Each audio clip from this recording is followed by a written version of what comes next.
Không lư cái xong mà logo dùng chân trong cá xoáy chẳng ồ lấy phơi hai ta ta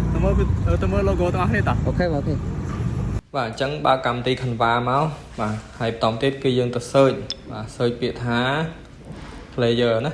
បាទ football player យើងហ្នឹងបាទហ្នឹងហើយពេលនេះវាចេញរូបបាទយើងដាក់រូបចូលមក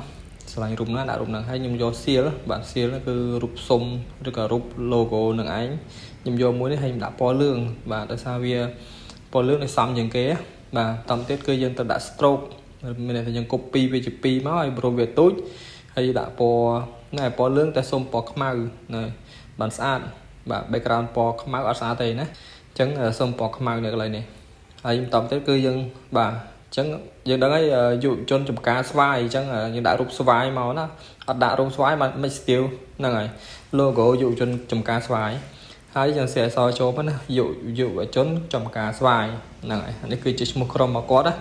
បាទហើយយើងបន្តបន្ថែមមួយគឺ name box បាទឬក៏ប្រអប់អក្សរហ្នឹងណា